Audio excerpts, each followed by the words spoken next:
Inspirasi latihan kesadaran hari ini. Melihat seseorang yang sedang marah, mendengarkan kemarahan seseorang, atau merasakan dimarahi oleh seseorang, tentu pernah aku dan dirimu alami. Atau sebaliknya, aku dan dirimu pelaku dari orang yang sedang dihinggapi kemarahan itu. Kemarahan memang menjadi keadaan yang semakin akrab dalam pengalaman keseharian dimanapun dan kapanpun. Di sosial media lebih lagi. Ujaran kemarahan secara lisan dalam ekspresi video ataupun kata-kata dalam status story bernada kemarahan tak jarang atau mungkin sering aku dan kamu temukan. Lantas aku mencoba untuk diam sejenak dan bertanya pada diri sendiri,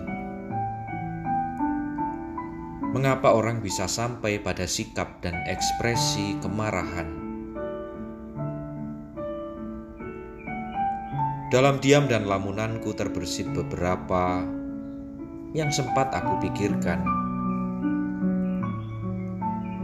Pertama, kemarahan bisa terjadi karena faktor fisik yang tengah kelelahan.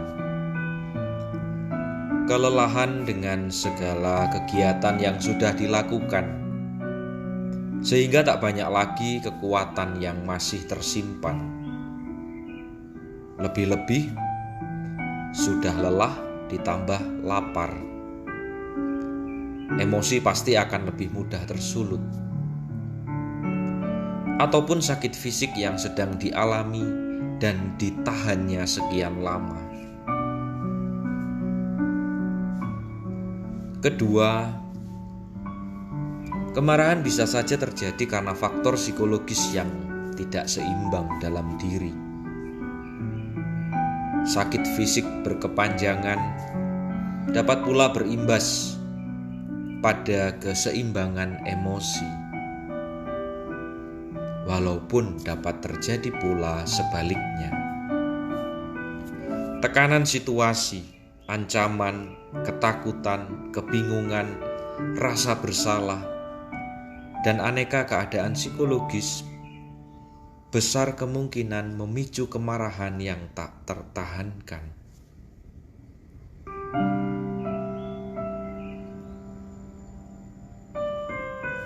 Hal yang ketiga, kemarahan bisa pula efek pengalaman traumatik masa lalu yang menyakitkan dan masih tersimpan. Ketika kini hal serupa terjadi kembali di depan mata, kemarahan yang belum sempat terpadamkan serasa tersulut kembali oleh kobaran api, hingga akhirnya bisa lebih menjadi-jadi.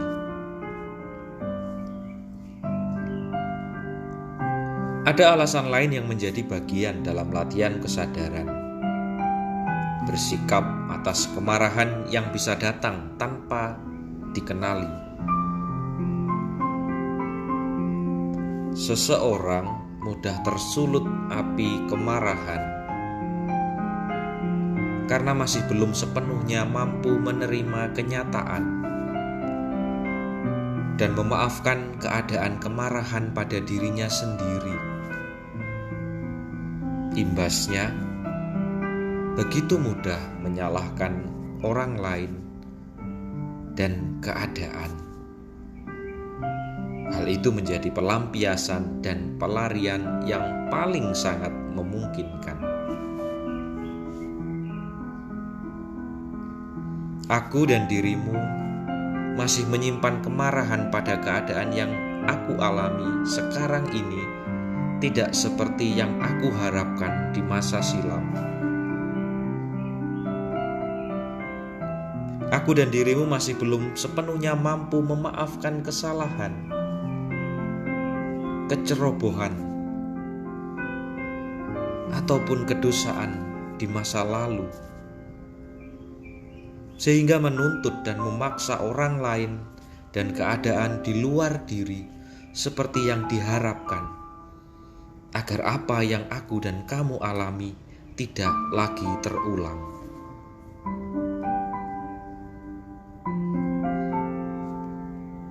Orang marah banyak jenisnya, ekspresi, bentuknya. Namun, di balik orang marah ada sekian banyak alasan yang perlu dipahami dan dikenali setiap waktu. Salam bengkel kesadaran.